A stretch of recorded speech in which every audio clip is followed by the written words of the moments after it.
There is a town in southeastern Ohio called Martins Ferry. Like most towns in the Rust Belt of America, its foundation was built on steel and football. Martins Ferry has two famous sons whose names still resonate in the community. One is Lou Groza, a Hall of Fame kicker for the Cleveland Browns. The other is James Wright, a Pulitzer Prize-winning poet who was born in 1927 and died in 1980. One of his most famous works is titled Autumn Begins in Martins Ferry, Ohio. In 3 simple stanzas, Wright describes his town's devotion and dependency on high school football. In the Shreve High Football Stadium, I think of Polacks nursing long beers in Tiltonsville, and grave faces of Negroes in the blast furnace at Benwood, and the ruptured night watchmen of Wheeling Steel dreaming of heroes. All the proud fathers are ashamed to go home, their women clucked like starved pullets dying for love. Therefore, their sons grow suicidally beautiful at the beginning of October and gallop terribly against each other's bodies. In 1909, Shreve High played its first game. In the 90 years that followed, the name changed to Martins Ferry High School, but its football legacy has withstood the march of time.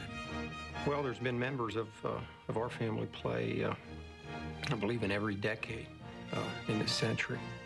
Just feel the presence of past players and coaches and all the greats that have been around, like, you know, gives you chills. So many ghosts from the past. Martins Ferry was a tough town, filled with tough players who often became men before they reached high school. My dad was a pickler. He would pick steel up and dip it in acid. He had a rubber apron, and he had tires he would cut to fit his hand so he wouldn't cut them by picking the steel up. When I was in the 4th grade, he fell down steps and broke his leg. And then everybody had to go out and get a job. I worked on a milk truck. Pay was 50 cents and 1 quart of chocolate milk, which was good wages, and I saved enough money to buy a $30 bike. For most of the 20th century, Wheeling Steel was the town's main employer, and football talent was its most famous export. In 1962, Martins Ferry was riding a 35-game unbeaten streak when Life magazine published a story on the team and the town. Everybody was pepped up and expecting a nice write-up, and here the write-up focused on getting out of town. The boy had a glove on that was torn, and they talked about Martins Ferry didn't have enough money to buy new gloves. So kids all over the country started sending us money to buy new gloves. They degraded the whole town. Things like the only reason the boy played football was so he'd get a scholarship, wouldn't have to go in the mill to work. It may have been a way out, but if you got a scholarship to go, you're going to say no. You're going to take it, right? Well.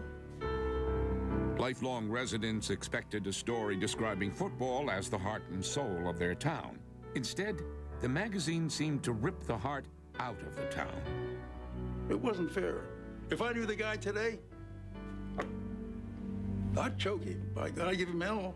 Yeah, I would. People, myself included, never wanted to leave here. I never wanted to leave. All the good times were spent right here in Martins Ferry. With his father toiling in a glass factory, James Wright never shared his neighbors' enthusiasm for the town. After being cut from the high school football team, he turned to writing as his ticket to a better life. When he left for college in 1947, Wright left Martins Ferry for good. So the poem fits into that archetypal pattern of the escape from the small town. Somebody who knows this world very well is suddenly seeing it at a little bit of a distance. And in seeing it at a distance, he's seeing something about it that's really beautiful, but also tragic. In the Shreve High Football Stadium, I think of Polacks nursing long beers in Tiltonsville, and grave faces of Negroes in the blast furnace at Benwood, and the ruptured night watchmen of Wheeling Steel dreaming of heroes. It calls up that hard, gritty world of ethnic America. Black guys had the hardest jobs nearest the heat. Their faces are gray from the heat. And the ruptured night watchman of wheeling steel, that means the guy who's done hard physical labor and busted his gut now has the lousy job of being the night watchman.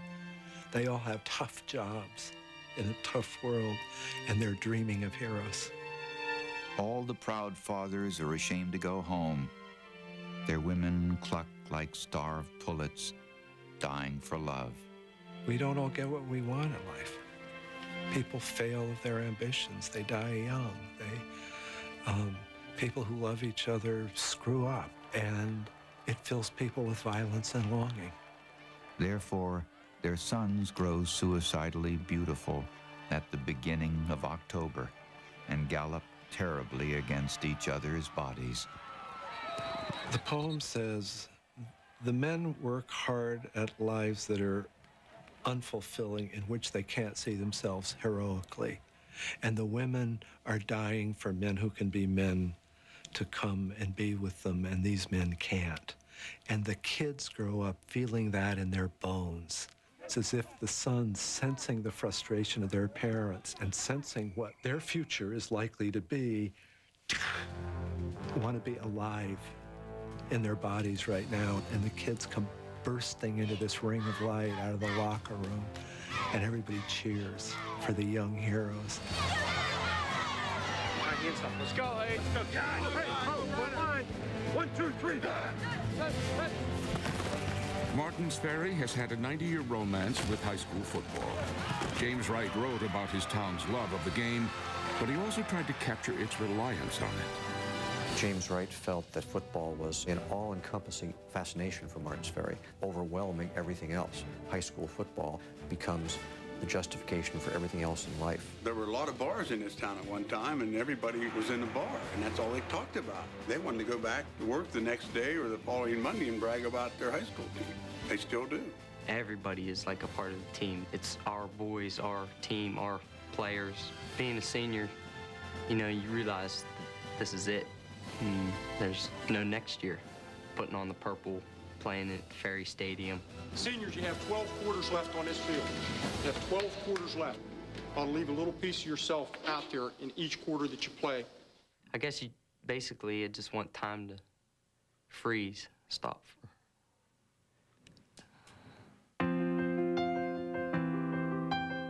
Time is not frozen in southeastern Ohio. Things come and go. Steel mills close, players graduate. A poet leaves and returns only in his writing. But Martins Ferry will always have football.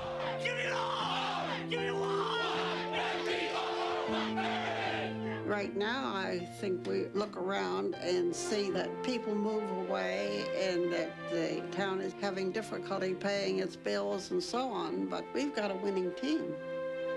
So we go happily to the games and forget our troubles for a while. He saw the nature of shame and failure in America as interesting part of our character as the other. I don't know if towns are ever entirely flattered by the portraits that their writers give them. I don't think it would work as a Chamber of Commerce slogan, but I don't think it's an epitaph either.